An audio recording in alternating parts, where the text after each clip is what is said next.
Think of the creative energy and money that went into building the bird's nest for the Beijing Olympics. Well, China has copious quantities of both. Truth is, China is the most ambitious innovator in the world. Ahead, in this episode of Futuristic China, new technology. Hello, welcome. I'm Grainger. Technology is spearheading China's transformation from the world's manufacturing hub into the leading global innovation centre. Because after 30 years of uninhibited, unsynchronised growth, China is in the midst of restructuring its economy. What's driving China's emphasis on technology is both national security and future export potential. One China expert who's been observing these developments is former Australian Ambassador Geoff Raby. Where technology sits in terms of China's long-term economic strategy is right in the middle of it. The emphasis is substantial, and President Xi Jinping in the major Congress set out clearly that technology and innovation will drive China into the middle decades of this century. How far China's moved from the days of copycat and counterfeits is quite remarkable. Again, it's something you expect from economies when they become more developed. They develop their own intellectual property and they want to protect it, and then they start to protect others.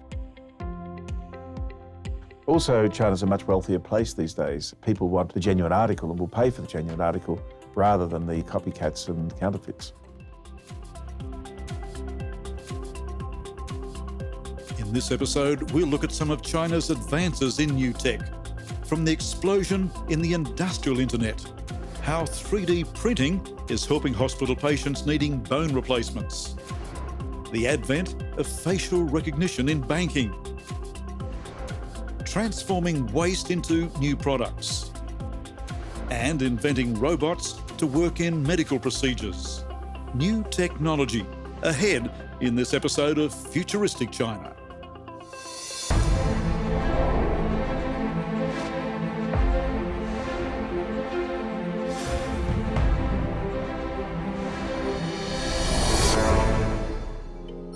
Just as the internet has revolutionised the world in communication, one company in China has developed its own internet system specifically for industry. The China Aerospace Science and Industry Group has set up CassyCloud to provide a range of services on the web. They've connected major companies across China to provide services that include making products in remote factories in real time from faraway locations. One of the brains behind CassyCloud is its Vice President, Zhu Shan. The internet really seems to have come of age. You've only been going 2 years, and yet you've created this mammoth organisation. What's happening here? Well, that's the internet speed. We've been growing really fast. Within 2.5 years, we grew from 0 people to 2,000 people. That's impressive, but we're still hope to grow much more faster than this. So what's even more impressive is activity. We're watching right now real-time activity of people connecting and trading. Yeah, we have 1.3 million registered users on our platform, all the companies across China. And on the platform, they're doing all kinds of transactions. Right now? Yeah, of goods, services, and they're trading their capabilities as well. So this, in truth, is the industrial internet. Yeah, the commercial internet connects stores to people, and the industrial internet connects factory to people as well. So it's not just people, 1.3 million people talking to each other, but bigger numbers again with the number of machines that are communicating with one another. Right, machines connecting to our platform and from our platform to other machines across China. And so what is that achieving? In the future, everybody would be able to do their own manufacturing online, place an order and a customized product, and the factory will be able to produce that just for you. So what's happening here? We're seeing a real robot in one of the companies, one of your customers, and it's being replicated online, digitally. Yeah. So this is the physical world where you see the live camera feed of the robot in one of our customers. And here is the virtual world where we recreate the robot with a 3D model, and with the data coming from the real factory, we use those data to drive that robot. So you can see the physical world and the virtual world together. So as I see it, factory owners can look at this digital world and they can adjust their factories, their production lines, once they've tested it here digitally. Yeah, exactly. Before they actually build their production line or adjust their production line physically, they can do it virtually with the computer modeling, do all the fine-tuning, optimization, and adjustment, everything else. After that, then you start building the physical product line. That saves a lot of time and a lot of cost. Now again, in real time, we're watching what here? Well, you're watching all our registered users distributed across China. Each blue dot is one registered user or one company, and the light blue ones are the active users, and the yellow dots are the users that are using our platform as of now. It's mind-blowing, and it's the future. Where is this all going? Where are you taking this all? Welcome to the industrial internet age, and in the future, everybody can manufacture their own goods. So that's our vision, and we're doing this under the big umbrella, what we call cloud manufacturing. That's our vision. Cassie Cloud Chairman Zhu Xinlong emphasized the cultural value of Cassie Cloud. The value of the company is information sharing, resource sharing, and capability sharing. The philosophy of the company is to allow the customer to make money and the staff to grow.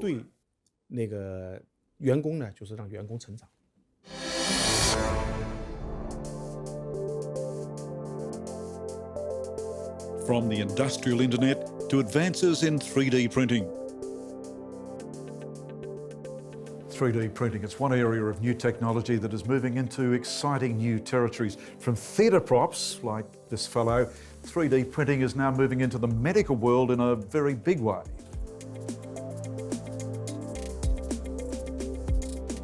Hospitals are now using 3D printing to create body parts ahead of operations, while bones are actually being used to implant into patients.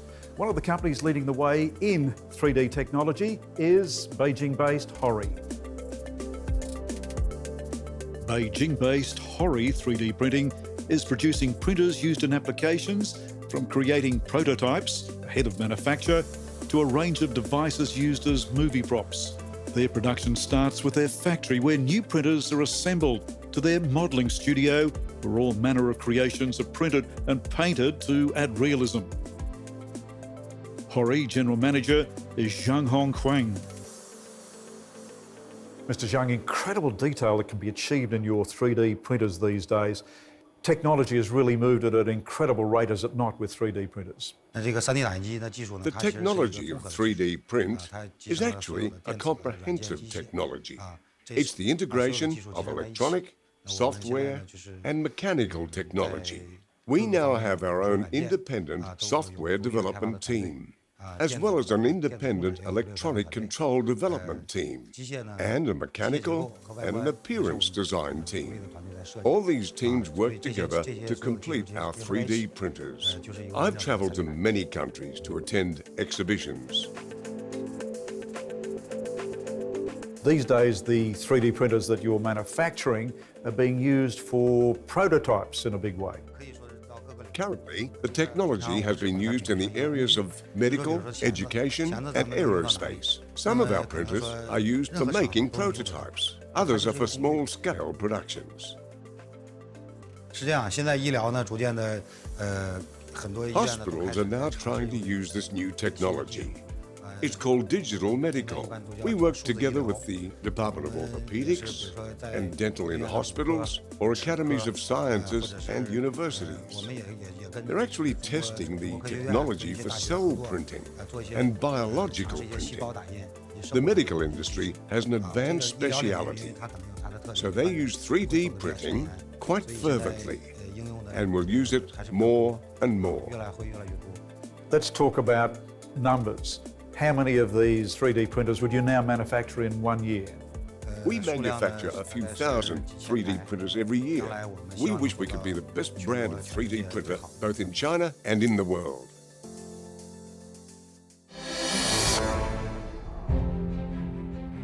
One Chinese phenomena is the advent of the cashless society.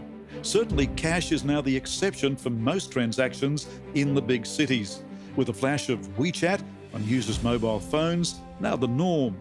And now cards are being replaced by facial recognition, as I experienced in a major Chinese bank. Welcome to banking of the future. Cards, no longer needed. All you do need is to present yourself. The camera will pick up my face, confirm it is me, and allow this transaction to take place here at the China Merchant Bank, first in China to introduce this new technology. Li Ping is the bank's assistant general manager. We have three kinds of protections in place. First is facial recognition. Second is the user's mobile phone number. And the third is the customer's password. This technology is very convenient to customers because they don't need to take their bank card.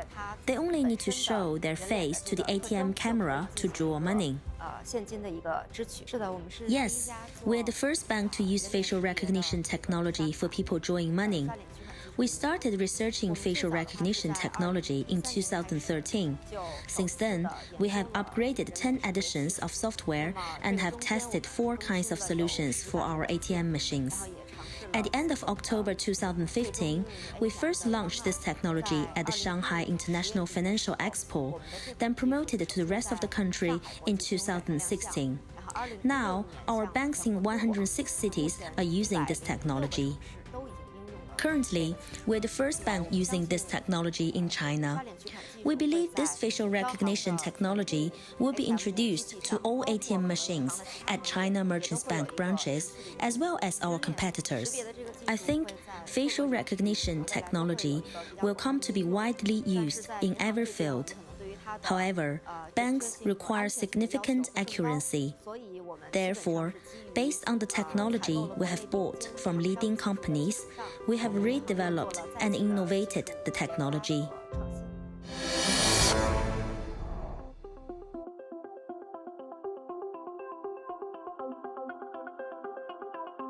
In the northern Chinese city of Linyi, Shaanxi province, researchers have come up with a solution for their garbage. They're turning it into products. A local family has set up a private company called Zhufeng and built a factory where waste is turned into a range of new products, from bricks and fertilizer to plastics and window frames. Zhufeng chairman is Yuan Li. Now, you've come up with something quite revolutionary. Tell us all about it. Our company has worked on the treatment of urban solid waste and developed new technologies. We have also developed technology on the treatment of sewage, recycling that. We invested in a plant in Shaanxi province, which is now in operation. So this is a world first. Yes. So it's a world first around the world. I believe you have companies, including in Indonesia, Bali, that are quite interested in taking your product. Yes, there are a few in Indonesia, such as Medan, its capital Jakarta, and Bali. We have signed initial documents to purchase equipment and supply a technical operation. Tell me about the rubbish you're processing. You're making it into new products, byproducts. Our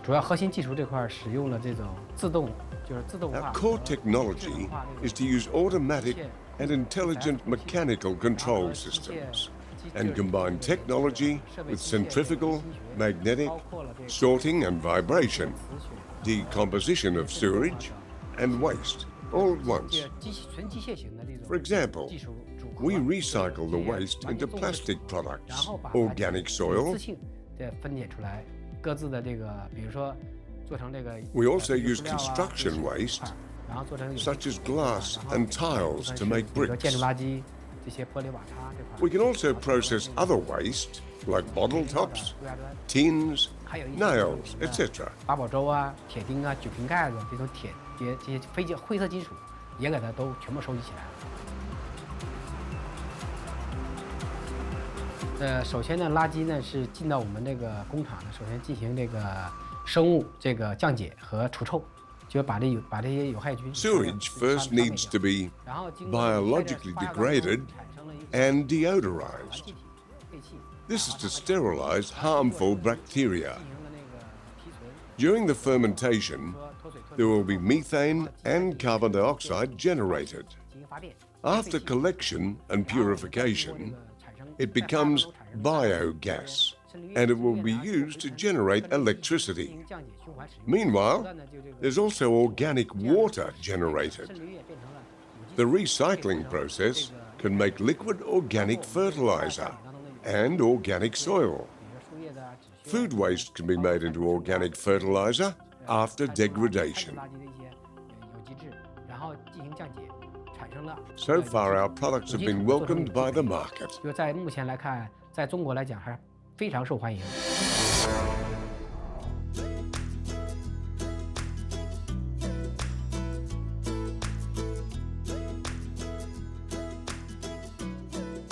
Fishing is a pastime practiced by many Chinese, with these waters cleaned up to encourage big schools of fish. The water that flows here has been cleaned in the adjoining water purification plant, which has one big distinguishing feature: it's not visible at ground level.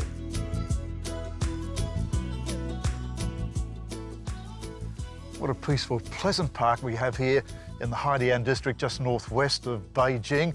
Below us, though, is a water treatment plant treating some 50 million litres of wastewater every day and feeding it to the next door hydroelectric station.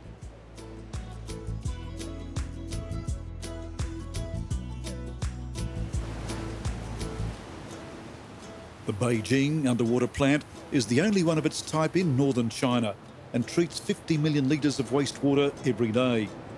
Part of the Beijing Enterprises Group, their operating manager is Lin Hao Du.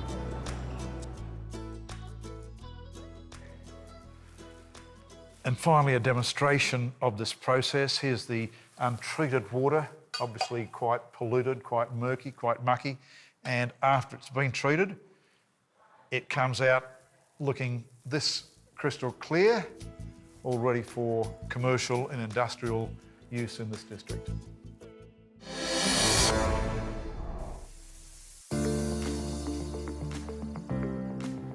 In global terms, China is making a breathtaking transformation into a technological and scientific superpower. This is the conclusion of the US National Science Foundation and National Science Board in their just-released biennial science and engineering indicators. All the more remarkable because a quarter of a century ago, China's economy was tiny and its high-tech sector barely existed. The much-respected indicators report confirms a number of major developments in China. R&D spending worldwide every year is almost $2 trillion. China accounts for more than a fifth of that. China's technical workforce has expanded dramatically. The annual number of graduates for science and engineers' bachelor's degrees has quadrupled in 15 years to 1.65 million, more than double the graduates in the US. And there's been an explosion of technical papers by Chinese teams, with more engineering papers from China than any other country. Not only has China technology expanded, it's become more ambitious, venturing into demanding areas like supercomputers and smaller jetliners. What we're witnessing is a global race for knowledge, with China hitching its economic wagon to advanced technologies like artificial intelligence, telecommunications, and computers.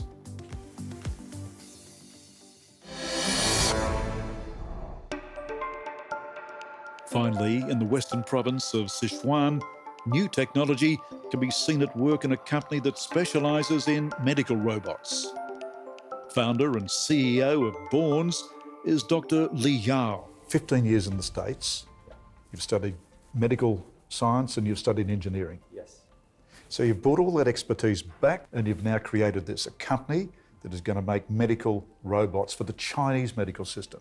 What exactly is a Born's medical robot? Born stand for the new life, bring the new life to the patient. So that's the slogan and also the dream of the company. So we build up the medical robot, particularly for the minimally invasive surgery clinical application in China. We want to make it easy to use, cheap to afford, and quick to learn. After 18 months in practice, you're already practicing on animals. Yes. And within a year or two, you'll move back into human beings. Right.